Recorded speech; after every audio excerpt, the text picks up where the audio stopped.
Good day, everyone. I am Naftali Joel B. Butor, an assistant professor at the Department of Human and Family Development Studies, College of Human Ecology, UPLB.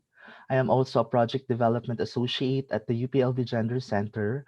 And in terms of my extension activities, I also serve as the education and training director of Balik Kalipay Center for Psychosocial Response Incorporated, which is a not for profit organization involved in disaster mental health. Today, I'd like to share with you my presentation entitled Working Together Towards Nurturing Mental Health and Psychosocial Well-Being of Families in Crises. And in this presentation, I'd like to share with you my experience in working with families in different circumstances by sharing with you three important points. First is we'd like to define and characterize families in crisis. Second, we will survey frameworks of analysis and intervention used in working with families in crises. Third, we will reflect on lessons learned and possible directions in working with families in crises. When we talk about families in crisis, we're actually pertaining to families who are facing non-normative stressors in their lives, apart from the daily normative stressors that typical families have to deal with. When we say non-normative stressors, these are stressors that come and occur when there are adverse life experiences such as disasters and other forms of family level or community level crises. In literature, when you say families in crisis, they're also pertained to as families in adversity, families in distress, or families in difficult circumstances. These families in crises live a life in diverse and different contexts. In my experience as a mental health and psychosocial responder, we have seen families who struggle the consequences of natural disasters such as typhoons, volcanic eruptions, earthquakes. But we also see families who deal with the negative consequences of anthropogenic disasters such as armed conflict, the drug war, and the likes. And of course, not just the disaster itself becomes an issue among these families, but the long-term consequences of the adversities, even when the disaster has been resolved already or the calamity has already subsided. In these different contexts, we can see patterns of interlocking realities that these families have to deal with. First is the existence of certain levels of vulnerability, such as poverty and oppression. Of course, the experience of catastrophic events, such as disasters and adverse life experiences. And finally, we observe that most families in crises also face or also experience lack of support systems and resources. These are just some of the narratives that we hear from people that we work with, such as, for instance, during the Typhoon Haiyan, we have been engaged in post disaster response focused on mental health and psychosocial wellness. And one of the participants from the community said, disaster is human doing. Kaming mahihirap ang vulnerable, nag-uugat ito sa maraming bagay. Unang-una na ang kasakiman ng mga taong sumisira sa kalikasan, sunod na doon ang kawalan ng alam at kawalan ng pakialam, at kung may alam naman ay katamaran. So this emphasizes the human dimension of disaster experience, that even if it is a natural calamity that they had to deal with, they recognize that there is a human dimension in it, that somehow it is influenced by choices that people make. And mostly in communities which are impoverished, some of the people see that the impact of disasters is more pressing and more grave to them than those people who might have actually contributed much in uh, actually starting that calamity or disaster. Here's another statement from a community leader in Mindanao when we conducted creative community-based mental health program there. He said, at least sa Baguio may announcement, pero pag may enkwentro, di namin alam kung kailan. Basta bigla na lang may magpuputukan, gano'n na talaga dito in 1980 pa. Nasanay na nga ang mga tao pero nandun pa rin ang takot. So this only shows that there is a temporal dimension in the experience of families in crisis in certain cases, and that this temporal dimension, this historical progression in the uh, disaster in the community actually has an impact on the recovery process of these people and these families in those communities. And of course, the most recent engagement that we had when we processed families of those victims of extrajudicial killing because of the drug war. One of the young people we met said, bakit kami ang pinapatay? Kung para sa kanila masama ang kapatid ko, para sa amin mabuti siya. Siya ang kinakapitan namin. Bakit di na lang ikinulong? Sana binuhay siya. Paano na kami ngayon? And this statement only emphasized that there are intrafamilial experiences that uh, these people, these families who are faced with adversities had to deal with. That perhaps for some people who are outsider uh, from the family or looking at the family from a third person perspective, they might see the experience as rather minimal or uh, inconsequential. But for these families who have experienced it, they feel the strain within the family system. Now, in the Philippines, the psychosocial uh, interventions that we have actually had a long history. Way back in the 1970s, we hear, of course, of the works of psychologists such as Dr. Hani Karandang, postulating the role of the family in healing.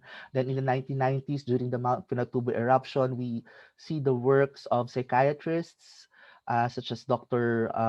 Ignacio on providing psychosocial response using the Ginhawa framework. Then in the year 2000s, one of my mentors, Dr. June Lopez, of course, uh, postulated and suggested the Bilog ng Buhay framework, which looks at disaster experience from the context of the experience of disaster and how it affected the family and the family's appreciation of their disaster experience. So this is also the framework that we use in Balikalipay when we provide psychosocial response. Then, of course, in 2013, the rise in mental health psychosocial support interventions because of post-Yolanda initiatives. Then, in the scholarly plane, there was an increasing number of psychologists and academics who wanted to study about disaster mental health.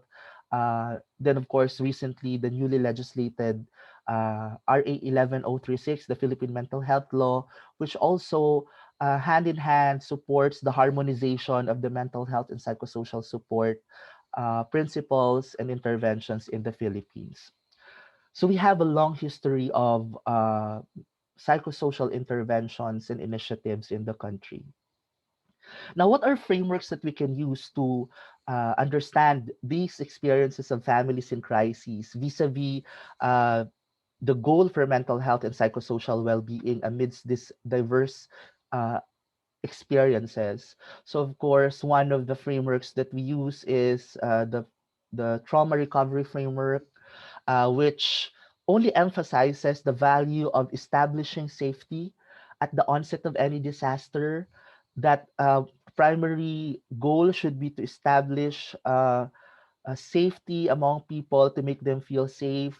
Then, second would be allowing them to tell and retell their stories and find commonalities with other people who are survivors of disasters in the process of mourning and remembrance, and ultimately allowing them opportunities to reconnect and integrate with the larger community through collective action, where the need for organizing and capacity building and working together comes to play.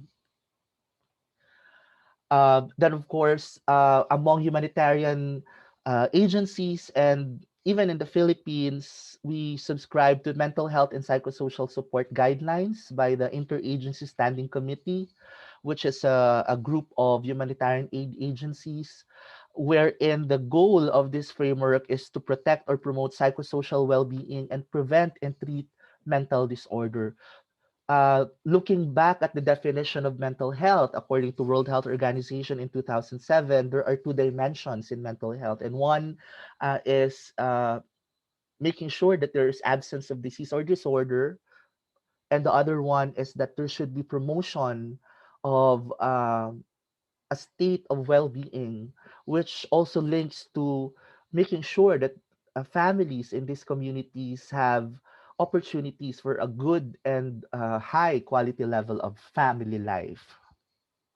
And in this framework, it is emphasized that intervention should come in a form of a hierarchy that means that it providing support to families in crisis should not only be the role of mental health professionals, but it is a collective role of everyone, especially in providing basic services and security to the general population. And in our case, our emphasis is on community and family support, which provides psychosocial support activities to individuals who experience mild psychological distress. Then, if these individuals with mild psychological distress are unable to cope, then that's the only time we refer them to individuals with ability for a more focused and a more specialized service. So if there's anything that we can see from this pyramid is that every one of us has a role. There is a need to work together to be able to provide support to families in crisis in terms of mental health and psychosocial aspects of disaster situations. Then, of course, the MHPSS operates on certain core principles. It should be rights based. We take prime in participation. We ensure that we do no harm in the process of giving help. And this also means that even in the process of extending humanitarian aid, there should be a collaborative and consensus goal among people who are helping together, not to aggravate the situation. Then there's also a need to build on available resources and capacities, both at the level of the families in crisis and the providers, which is linked with the need for integrated support and multi-layered support system, which involves all of us in the provision of these services. So following are just a presentation, brief survey of what has been done in these aspects based on my experience. So these are just a few interventions that have been delivered among families. Of course, the Bilog ng Buhay Psychosocial Processing Framework, which uh, anchors itself on Filipino psychology and makes use of creative approaches in partnership with artists from the community and from other organizations. This is the Bilog ng Buhay framework, which tackles four dimensions: the inner realities, which is kalooban; kapwa, which is relationship; kakayanan, which is resources; and meaning making, which is kabuluhan. Then, of course, there is resilience focused family psychoeducation. This is an intervention framework I developed for families in a resettlement area in Albay, but has also been reapplied in context of resettlement in post-Hayan communities and in armed conflict in Mindanao. Then, quite recently, the ARCWEL initiative, which tackles well-being of individuals from families who are affected by the extrajudicial killings. This is also a partnership between and among organizations, mental health professionals, academics, artists, and other concerned citizens. So, from these engagements, what lessons did we learn? First is that there's always a story to tell. It is important to tell this story, especially for those families who have been affected. And from the side of the psychosocial responder, there is a need for us to believe the story of people. And only that we will see that there is power in them and there is power in their story. It is also essential to make sense of the experience of these people from their lens and also analyzing it vis-a-vis our understanding of their situation. Then even when we are deemed as quote unquote experts in the field, there's always something to learn in the process of collaborating with these families.